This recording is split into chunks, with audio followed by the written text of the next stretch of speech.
దీవించబడతారు అట్లాగా? అలా జరుగుతుందా? ఎందుకు జరగదు? మరి వీళ్ళు ఎందుకు ఇలా ప్రవర్తిస్తున్నారు? వాళ్ళ క్రైస్తవుల్లో వాళ్ళు నడిచేటటువంటి నడతలు, వాళ్ళు చేసేటువంటి ప్రవర్తన, వాళ్ళు చేసేటటువంటి బోధ ఎట్లా ఉందంటే విచిత్రంగా అని అనిపిస్తుందో లేదో మరి. ఎందుకంటే దేవుని కృపను బట్టి దేవుని వాక్యాన్ని మన హృదయంలో చేర్చుకోకుండా బయట ఉన్న వాటిని, లోకంలో నడిచేటటువంటి ప్రవర్తన ఆధారం చేసుకుంటే జరిగేదంటే ఇట్లాంటివి జరుగుతుంది. మనం కూడా అలకలాగానే తయారయ్యే పరిస్థితి వస్తుంది. దేవుడు ప్రేమించి కృప చూపించి ప్రత్యేకించుకొని ఆయన ఏ గుణలక్షణాలు కలిగి ఉన్నాడో ఆ గుణలక్షణాలు మనకు దయచేయాలని, ఆయనతో పాటు ఉండాలని దేవుడు చెప్తున్న మాట. నన్ను గురించిన జ్ఞానం మీకు కావాలని, నన్ను గురించిన జ్ఞానం లేక నా ప్రజలంట నశించిపోతున్నారు అని చెప్తున్నారు. దేవుని స్తోత్రం, హల్లెలూయా. దేవుని వాక్యం చెప్తుంది నన్ను గురించిన జ్ఞానంతో మీరు నింపబడండి. కానీ సంఘం ఏం చేస్తుంది?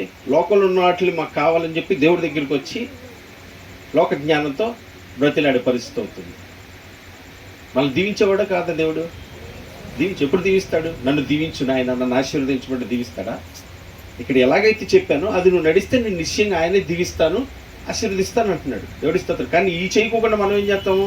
మమ్మల్ని దీవించయ్యా, మమ్మల్ని ఆశీర్వదించయ్యా, నా బిడ్డలు దీవించయ్యా, ఆశీర్వదించయ్యా అని దీవిస్తాడా? అలా దీవిస్తే ఏమవుతాడు దేవుడు? పక్షపాతి అవుతాడుగా.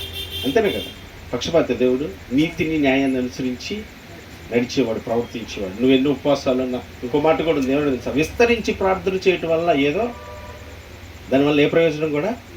వాక్యాన్ని అనుసరించి నడిచి కనుక యథార్థంగా దేవుడి సన్నిధిలో కనుక ప్రార్థన చేస్తే ఆ మొరను దేవుడు ఏం చేస్తాడంట? ఆలకిస్తాడంట. దేవుడికి స్తోత్రం. వాక్యాన్ని అనుసరించకుండా ఉపవాసం ఉండి ఎన్ని ఫాస్టింగ్ ప్రేయర్లు చేసుకున్నా, ఎంత తెల్లారులు ప్రార్థన చేసినా ఏమైనా ఉపయోగం ఉందా?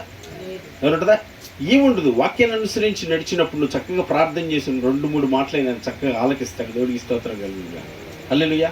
అట్టి వారిగా మనం ఉండాలని దేవుడు ఏం చేస్తున్నాడు? ఆశపడుతుంది. నన్ను గురించిన జ్ఞానంతో నింపబడండి, లోకం గురించిన జ్ఞానంతో మీరు నింపబడదు, లోకం వైపు మీరు చూడొద్దు, నాతో పాటు మీరు ఉండాలని ఆశపడుతున్నాను, నేను మీ కొరకు మాట్లాడుతున్నాను. ఈరోజు నింపబడదాం ఆ జ్ఞానంతో. ఆ జ్ఞానం వల్ల ఎన్ని ప్రయోజనాలు కలుగుతున్నాయో తెలుసా? లోకంలో పడలేకుండా, లోకాశల్లో పడకుండా, లోక భోగాల్లో పడలేకుండా దేవుని తట్టి తిరిగి దేవుని ఒక్క వాక్యాన్ని అనుసరించే భాగ్యాన్ని దయచేస్తుంది మనకి. అట్టి కృపను కోరుకుంటూ ప్రార్థించేద్దామా? కళ్ళు మూసుకొని అందరూ ఏకీవించి ప్రార్థించేద్దాం. సిస్టర్ ప్రార్థన చేస్తారు, మీరకు ప్రార్థన చేస్తుంది, చెప్పబడిన మాటల నిమిత్తం అందరూ ఏకీవించి ప్రార్థించేద్దాం. 2 నిమిషాలు మీరకు ప్రార్థన చేస్తారు.